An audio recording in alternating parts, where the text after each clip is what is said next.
అందరికీ నమస్తే. రాజకీయం, సినిమా, గమ్మతి ఇచ్చంత్రాలు, వైరల్ అవుతున్న వీడియోలు ఇట్లా తీరు వార్తలతోని మైక్ టీం ముచ్చట్లు తయారుగున్నాయి. చెల్ల సుషేదం పాండే. అందుకంటే మొదల హెడ్లైన్స్. ఉప్పల్ మున్సిపాలిటీ స్టేడియం ను వేసిర్రు చెత్తకుండి కన్నా ఘోరం. పబ్లిక్ తయారైతుర్రు గింత అధ్వానం. 31 దావత్ నాడు పోలీసులకు తిప్పలు.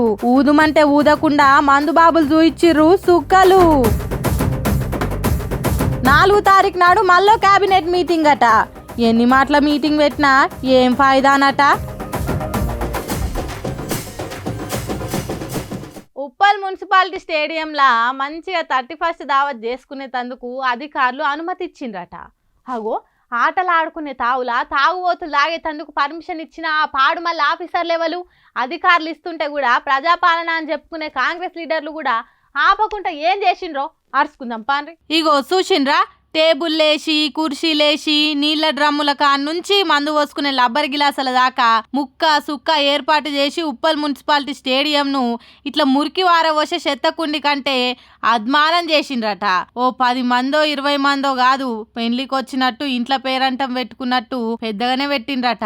తాగి వాడేసిన ఖాళీ సీసాలు, గిలాసులు, ప్లేట్లు చూస్తేనే అర్థమైతుంది. స్టేడియంలోనే వంటలు చేసి ఆడనే దేకిసలు దించిండ్రు. అగో చూడుండ్రి ఎట్లా దుంకుతుండ్రో. ఇదేం దుంకుడు, ఇదేం ఎగురుడు. మరి ఏడ ఇళ్లకు క్లబ్బులు పబ్బులు దొరకలేవా అంటే ఉప్పల్ స్టేడియంలా పార్టీ చేసుకునేందుకు జిహెచ్ఎంసోలే పర్మిషన్ ఇచ్చిండ్రు. ఇంకా గాడికేడుకో ఓవడి ఎందుకు, ఈడనే దావత్ చేసుకుందామని ఇట్లా వచ్చినట్టుండ్రు. అరే ఏదన్నా మంచి పేరంటానికి కిరాయికి ఇచ్చిండ్రు అంటే సరే మంచిగానే ఇచ్చిండ్రు అనుకోవచ్చు. ఇట్లా తాగుడుకు ఊగుడుకు ఇచ్చుడు చూస్తేనే అందరు తప్పు పడుతుండ్రు. పైసలకు కక్కుర్తి పడి మందు తాగేతందుకు ఇచ్చినోళ్ళు రేపకల్లా ఇంకేం పనులు కూడా చేసుకుంటామని అడిగినా ఇచ్చేటట్టుండ్రు కదా అనుకుంటుండ్రు. ఈ వీడియోను సోషల్ మీడియాలో దింపుకుంటా కామెంట్లు పెట్టేటోళ్ళు. వద్దు మద్యం తాగకుండ్రి, ఒకవేళ 31 కదా అని తాగినా బండ్లు వేసుకొని హైదరాబాద్లో రోడ్ల మీదకి రాకుండ్రి అని పోలీసులు సంటి పోరగాన్లకు చెప్పినా కానీ కొందరు మందు బాబులు రక్షక భట్ల మాటలు లెక్క చేయకుండా మద్యం తాగిండ్రు. తాగినోళ్ళు ఊకుంటారా, బండ్లు నడిపిండ్రు.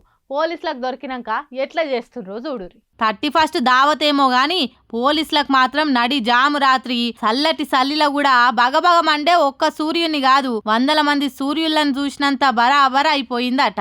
ఏమన్నా పరిచయం చేసిండ్రా. డిసెంబర్ 31 తారీఖు నాడు పోలీసులకు వచ్చిన కష్టం పగోనికి ఏ పాలోనికి కూడా రావద్దు. ఊదుమంటే ఊదడు, బ్రీత్ అనలైజర్ ఇటు పెడితే మూత అటు పెడతాడు, అటు పెడితే మళ్ళీ ఇటు పెడతాడు. నెత్తిల మందు ఎట్లా తిరుగుతుంటే పోలీసులను అట్లట్లా తిప్పలు పెట్టిండు. పోలీసులు అయ్యేపాటికే ఓపికతోనుండ్రు గాని కొందరు కోపగొండోళ్ళు అయితే ఈ శంప ఆ శంప వాయ చంపి నోట్ల పైపు కూర్చేటోళ్ళు కావచ్చు. నేను గీడనే దుకాణం పెట్టుకొని నడుపుకుంటా. నా ముంగట్నే దినాం డ్రంక్ అండ్ డ్రైవ్ టెస్టులు చేస్తుంటారు. నేను ఎప్పుడు కూడా తాగిపోను. ఈ ఒక్కనాడే అది 31 కదా అని తాగిన. రిక్వెస్ట్ చేస్తున్నా, ఈ ఒక్క పారికి మాఫ్ చేయుండ్రి, మళ్ళెప్పుడు మందు దాగా అని బుర్దగిస్తుంటే పోలీసులు ఊకుండే బాపతేనా. తెల్లారు లేస్తే ఇసొంటోళ్ళని ఎంతమందిని చూసుంటారు. ఇసొంటి కథలు ఇని వాళ్ళ చెవులు షిల్లులు పడ్డట్టే అయిపోయాయి. ఎంత అన్నా గాని ఈయనకుంటా ఆఖరికైనా పైపు పెట్టిండట. ఎంతమంది తాగిండో పాయింట్లు చూసిండ్రట. గట్లుంది ఒక్కొక్కల కథ 31 దావత్ నాడు. ఏం చేస్తాం ఇక. ఓ దిక్కు హైడ్రా పేరుతోని పేదల ఇండ్లు కూలగొట్టుకుంటా కాంగ్రెస్ సర్కార్ కడు పేదలకు నీడ లేకుండా చేస్తుంటే, ఇంకో దిక్కు ఊర్ల పొంటి కొందరు లీడర్లకు ఎకరాలు సర్కార్ భూమిని కబ్జా పెడుతుండ్రట. ఇదెక్కడి గోసా అని ఓ కాంగ్రెస్ లీడరే కలెక్టర్కు ఫిర్యాదు చేస్తే పట్టించుకోకుంటే ఆయన ఏం చేసిండో చూడురి. ఇగో అంగిప్పేసి అర్ధనగ్నంగా ఉన్న ఈ అన్నం చూసిండ్రు కదా, ఈయనే ప్రభుత్వ భూమి కోసం పోరాటం చేస్తుండట. చెప్పన్నా. నా పేరు కోష్క రాజేశం. నేను పెద్దపల్లి జిల్లా కాంగ్రెస్ పార్టీ అధికార ప్రతినిధి. అది ఓదల మండలం మడక గ్రామానికి సంబంధించి ప్రభుత్వ భూమి దురాక్రమణకు గురైందని కలెక్టర్ గారికి ఎన్నోసార్లు ఫిర్యాదు చేయడం జరిగింది, పెద్దపల్లి జిల్లా కలెక్టర్ గారికి. కానీ వారు పట్టించుకోలేదు. ఆ క్రమంలో మేము రెవెన్యూ మినిస్టర్ గారికి ఫిర్యాదు చేయడం జరిగింది. వారు ఆదేశాలను జారీ చేశారు. వారి ఆదేశాల అనుసారం జిల్లా కలెక్టర్ గారు ఓదల మండల రెవెన్యూ సిబ్బంది సర్వేయర్ ద్వారా పోలీసు వ్యవస్థ ద్వారా అక్కడ నిర్ధారించారు. 10 ఎకరాలు, సుమారు 10 ఎకరాల భూమి అక్కడ దురాక్రమణకు గురైంది అనేటువంటి నిర్ధారించారు. అక్కడ హద్దురాలు అదే క్రమంలో సర్వేయర్ గిట్ట ఎంఆర్ఓ వారి ఆధ్వర్యంలో హద్దురాలను ఏర్పాటు చేసి కనీలు పాతడం జరిగింది. కానీ మళ్ళీ దురాక్రమణదారులు యథావిధిగా కనీలను పీకి పారేసి మళ్ళీ భూమి సాగు చేసుకుంటున్నారు. ఈ క్రమంలో మళ్ళీ మేము జిల్లా కలెక్టర్ గారికి ఫిర్యాదు చేయడం జరిగింది. అయినా కూడా వారు నిర్లక్ష్యం వహించారు. రెవెన్యూ మంత్రి పొంగులేటి ఆదేశాలు అందుడు ఆలస్యమే లేదు. పెద్దపల్లిలో పట్టించుకొని కలెక్టర్ సార్ కాన్ నుంచి రెవెన్యూ అధికారుల దాకా అందరు హుషారై ఆ ఊరికి పోయి ఏడైతే భూమిని కబ్జా పెట్టిండ్రో దాని చుట్టూ హద్దులు వాతి ప్రభుత్వ భూమి అని చెప్పి మరీ వచ్చిండ్రట. ప్రభుత్వ అధికారులు పోయినాక కొన్ని వద్దులకు మళ్ళా హద్దులు తీసేసి ఆ కబ్జా పెట్టినోళ్ళు ఆ భూమిని సాగు చేసుకుండ్రట. కాంగ్రెస్ సర్కార్ వచ్చుడేమో గాని కబ్జా రాయిళ్లకు బుగులు భయం అన్నది లేకుండా ప్రభుత్వ భూములని కబ్జా పెట్టి కాంగ్రెస్ లీడర్లే కలెక్టర్లకు కంప్లైంట్ ఇచ్చే కాడికి పోతుంది. ఇదేనా ప్రజాపాలన అంటే? ఏమో రేవంత్ రెడ్డికే తెలవాలిగా అనుకుంటా మాట్లాడుకుంటుర్రట. ముఖ్యమంత్రి రేవంత్ రెడ్డి సారు ఈ నెల 4వ తారీఖు నాడు మళ్ళీ కేబినెట్ సమావేశం పెట్టబోతున్నాడట. మరి దాంట్లో కూడా ఏం మాట్లాడతాడు? 6 గ్యారెంటీలు పురాగా అమలు చేయకపోతిమి, ఇస్తామన్న రైతు భరోసా పథకం ఇప్పటికీ అమలు చేయకపోయేవాడితిమి, మహిళలకు 2500 ఇవ్వకపోతిమి అనే ముచ్చట్లే మాట్లాడతారా? ఎట్లా అరుచుకుందాం పండి. ముఖ్యమంత్రి యనమల రేవంత్ రెడ్డి సార్ ముచ్చట ఎట్లున్నదంటే మీటింగులు పెట్టుకుంటా పొద్దుపోవుడే ఉన్నది. ఇప్పటికీ ఎన్ని మాటల మంత్రులతోనే సమావేశం అయ్యే. అయినప్పుడల్లా ఈ పథకం ఇట్లా అమలు చేస్తాం, ఆ పథకం అట్లా అమలు చేస్తాం, మేము చెప్పుడు ఆలస్యమే లేదావు, అన్నదాతల ఖాతాల పైకం పడ్డట్టే, పంటకు పెట్టుబడి సాయం కింద మేమిచ్చిన పైకంతోని తుకం వేసుకొని లాగోడు ఖర్చులు మొత్తం ఎలా తీసుకోవచ్చని ఏడాది సంది చెప్పుడే ఉన్నది. ఏమాయే ఇప్పటికి దాని ముచ్చట్నే లేదాయే. మళ్ళా సంక్రాంతికి అనబట్టిరి.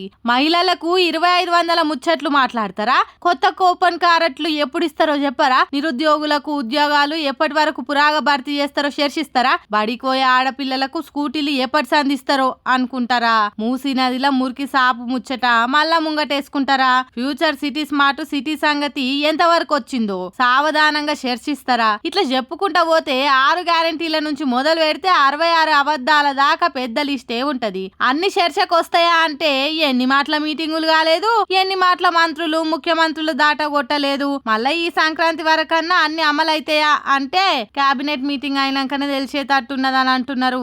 కప్పదాట్ల కాంగ్రెస్ ప్రభుత్వం పనితనం కళ్ళారా చూస్తున్నోళ్ళు.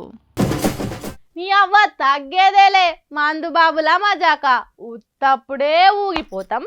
అసొంటి 31st దావత్ అంటే ఎట్లుంటాం అనుకుంటా కొత్త రికార్డు కొట్టిరు మనోళ్ళు. మళ్ళీ నిన్న ఒక్క రాత్రి ఎంతమంది అమ్ముడు పోయిందో తెలిస్తే హవాకైతారు పక్క. మందు బాబులా మజాక మేం సరదాకే తాగి ఊగుతాం. అసొంటిది న్యూ ఇయర్ సెలబ్రేషన్స్ అంటే మీ ఊహకే వదిలేస్తున్నాం. మనోళ్ళు రికార్డులు చూస్తే షాక్ అయ్యి షేక్ అవుతారంతా. రికార్డులు ఏ లెవెల్ ఉన్నాయంటే మందు అమ్మకాలల్లా తెలంగాణ ఆంధ్రప్రదేశ్ నడుమ గట్టి పోటీ నడిచింది. తెలంగాణలో డిసెంబర్ 31 నాడు 403 కోట్ల మంది అమ్ముడు పోతే ఏపీలో డిసెంబర్ 30 తారీఖు నుంచే షురు అయింది. ఆనాడు 219 కోట్లు. డిసెంబర్ 31 నాడు 113 కోట్ల మంది అమ్ముడు అయ్యింది. మొత్తం లెక్కలు చూస్తే డిసెంబర్ 28 నుంచి ఈ రోజు పొద్దుగాల దాకానే దగ్గర 1800 కోట్ల మంది అమ్మకాలు జరిగినట్టు ఇది అంచనా మాత్రమే. ఇంక ఇవాళ రాత్రి అయ్యేసరికి లెక్క ఎంత దాకా పెరుగుతుందో చూడాల్సిందే. ఇక ఈ తాప కూడా మందు బాబులం మేము, మందు బాబులం, మందు దాయితే మాకు మేమే మహారాజులం అని బరాబర్ నిరూపించిర్లే. ఏదైతే ఏంది గాని న్యూ ఇయర్ అందరు మంచిగా ఎంజాయ్ చేస్తే గదే చాలు. తాగి రోడ్ల మీద టక్కర్లు పోలీసులకు దొరికి శిక్షలు పడకుండుంటే ఇంకా మంచిదే అని మాట్లాడుకుంటుర్రు ఈ మందు రికార్డు ముచ్చట తెలిసినోళ్ళు. సుషిరానులా నేను పట్టుకొచ్చిన ముచ్చట్లు ఎట్లున్నాయి ఇంకిన్ని ముచ్చట్లతోటి మళ్ళా కలుద్దాం. అప్పటిదాకా చూస్తూనే ఉండరు మైక్ 2 ముచ్చట్లు.